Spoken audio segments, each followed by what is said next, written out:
Alright guys, welcome back to part 2. We got another bonus episode for you this beautiful Saturday morning. We're going to be testing the weight capacity and the dimensions of this NuvioRecovery.com. My next guest is I can't even talk. It's Big Phil. Ready? All right. Embrace the suck. I don't know how you're going to do it, brother. For those of you who don't know, Phil is 6'7", 560 pounds. Nope. Might just have to do a standing only podcast. I need my knees in here. Oh, okay, there that goes. All right. What's up, man? How are you? This guy's on his knees and taller than me. All right, let's keep going. Golly. Here's the mic over here. Okay, well, I can't. There's. You can hold on. There we go. Mic check. Hi, man. Thank you for joining. Yeah, no worries. You all right? I can't stop shivering, bro. Yeah, I know. I was telling John yesterday, like, I think my body fat's going to really help me. And about 30 seconds in, no, it's not. Yeah. You have a background of doing this, though, right? Yeah. So my background, I played football and at the University of Arizona, and we would do this every day as a requirement. We couldn't not do this. And this is bringing back some not so fond memories of having to do this. Like I said, oh gosh, I look forward to this every morning. Like, even when I don't want to do it, it's just embracing the suck for the couple minutes, and you feel amazing after you thaw out. You're right, man. You're right. This is the worst shivers that I've had in the 26 days. Well, you said 43 degrees. That's pretty cold. I know ours, we were set at 48, 46 around there. And that's where we would be. And yeah. The ones I used to like were the ones in the tub. Because they weren't that cold. They were they would do them that morning, and the ice, it would get it to the water to 50s, and so it was not that bad. Yeah, it really does make a difference. Because with the other one that I had, the lowest I could get it was 45 with the bags of ice, but it wasn't insulated as well, and the ice would dissipate, so it would kind of sit around 50 degrees. So right now it's probably closer to 40 because this was showing 43, and then we got a little bit of the wind chill. Yeah. No, definitely feel it in your feet. The feet are the one that hurt.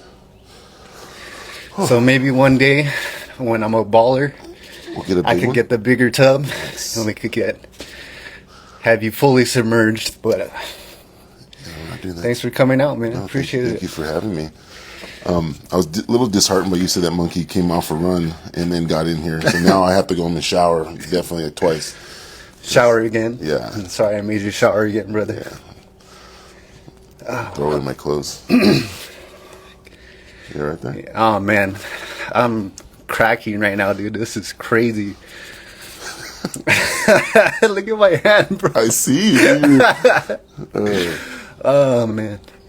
Yeah, I was talking on the previous episode about yesterday, dude. It was so cool, to see the next generation of leaders coming up. For sure. The kids that we were pouring into, and now they're leaders. Yeah. No, cool. Man. No, that's awesome. The part about leadership, even for myself, I've only been doing it since 2022, but just seeing some of these kids going into high school, they're graduating, they're getting jobs, and it's just it's cool to see,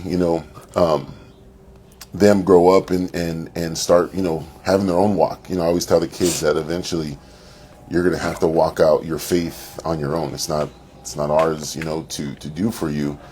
And it's not just going to church, so it's cool to see. It's cool to see them, doing that.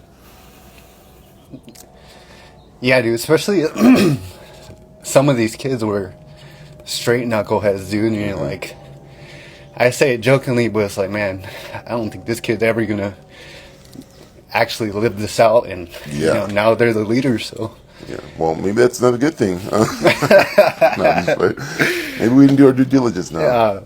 Maybe we didn't vet them. No, but I think sometimes like those guys, those kids are the ones that become leaders because they realize the importance of good leadership and good mentors. You know what I mean? So they appreciate it later on.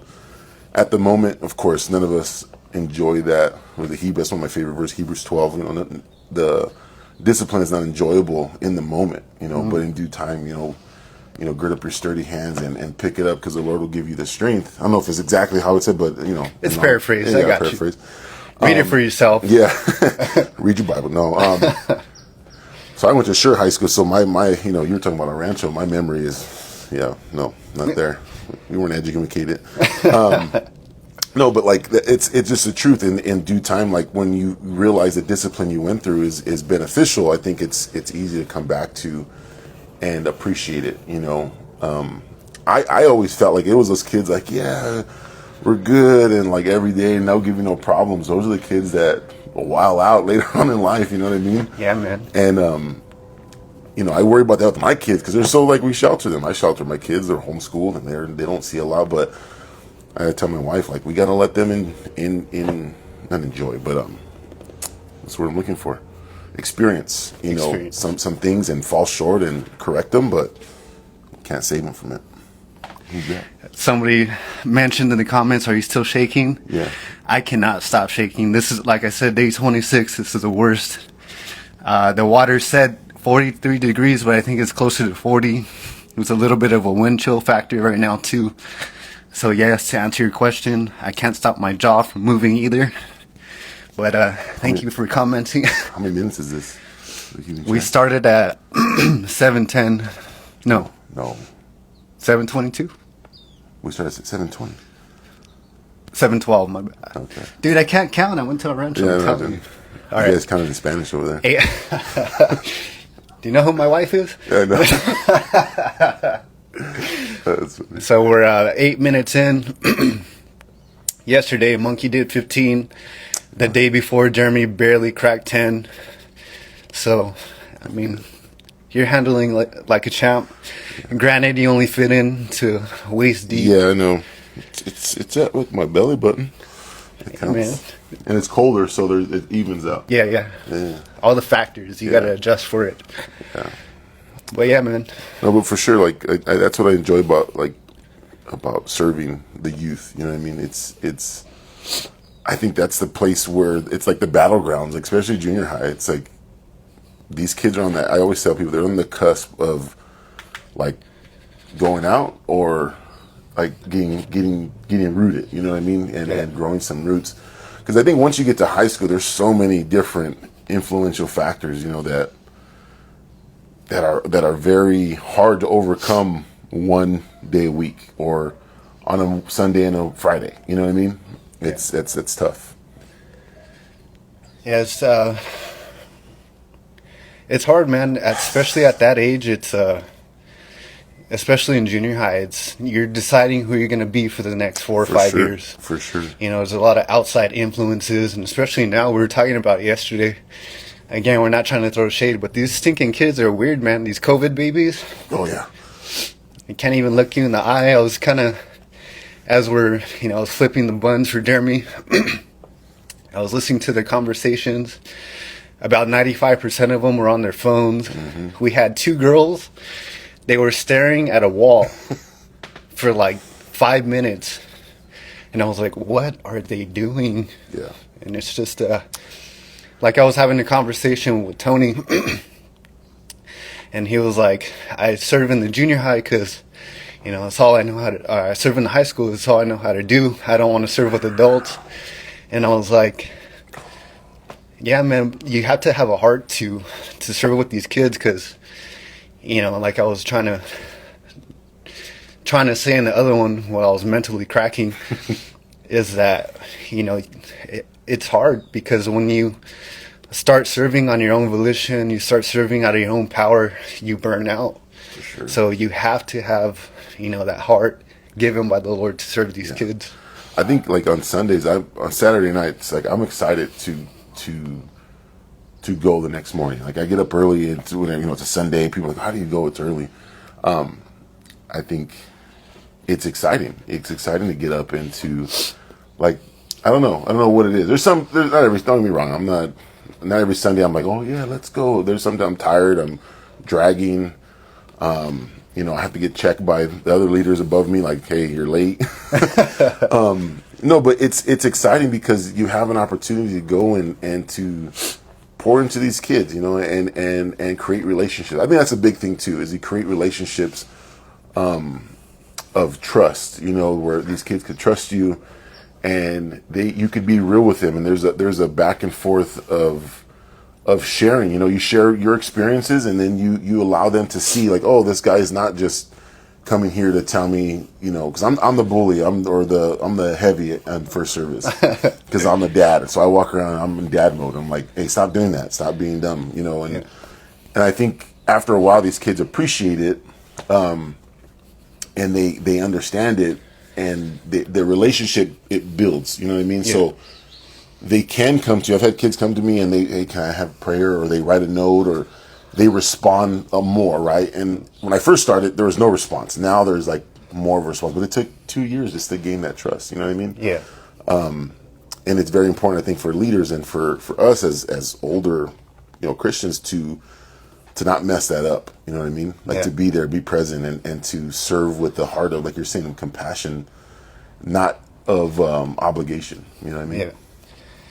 And it's crazy to see, because, there's different leaders for different kids. I was more, for those of you who don't know what he's talking about with the term heavy, it's a term used in wrestling, meaning like the bad guy, or you play the bad guy type part. But what he's talking about is, essentially real recognizes real. There's some leaders who are, they wake up with the birds chirping, they love on the kids, and not saying we don't either. We don't, but with some kids, you just got to be real and raw, and you got to just, there's no putting on a front with them. They see right through it, especially through that age, and especially through kids, like they call it like they see it. Sure. So, I was definitely more of that part, just trying to be as honest as I can, with moderation. You can't give them the full experience, but nah, you give them as much as you can.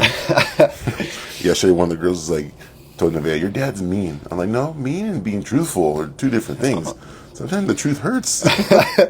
You want me to lie to you? Yeah, you want me to lie to you? And I told him, like, if you're a bad reader, and I say, oh, you're doing such a great job, would that be better than me going, hey, that didn't sound very good. You need to work on your reading. Like, what would you want? She said, well, the other one. I was like, yeah, because you got to be truthful. I think sports. I think for us, like that sports background and like the coaching background, that helps, because you can't in sports. You can't beat around the bush. You can't like sugarcoat nothing. You got to be like, hey, that rep sucked. You got to fix that, because you're gonna get your butt kicked. You know what I mean? So I think it's similar. I don't approach it as a coach, but I approach coaching as like serving also. So there's like a balance, It's funny that you say that, because when I used to work for an after school program a while back, and I was in charge. I got hired on to coach the sports that the program had.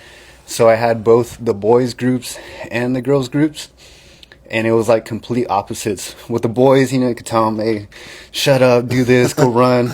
But having that coaching mentality is like, these kids want to be praised for everything that they do, but they don't want to hear none of the negatives. There it is. It's toes, bro. And every time I would coach the girls, they'd be like, oh, you're mean. Why do you tell us? Why don't you ever tell us anything good? And I was like, it's not that I don't want to like give you guys praise. It's just like, I see things that we need to work on. Yeah. So that's what I want to tell you guys. And that's not life either. No, that's not life. Exactly. Your boss is saying, oh, good job. Go do it again. Go do it better. Yeah, do it better. Yeah. There's always room for improvement. For sure. What you got going on today?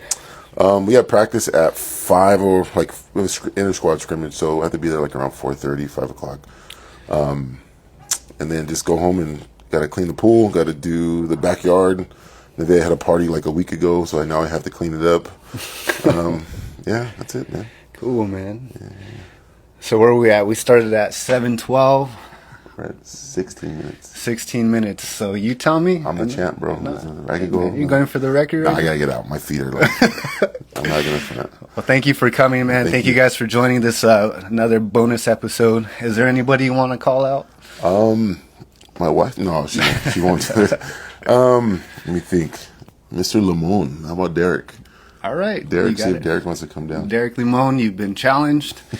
Somebody said this is the Ice Bucket Challenge 2.0. So, honestly, thank you again for coming through, man. Appreciate you. Thank you for always. I look forward to these conversations. I know we always joke around, and this is it helps me. We didn't talk trash about our wives this time, though.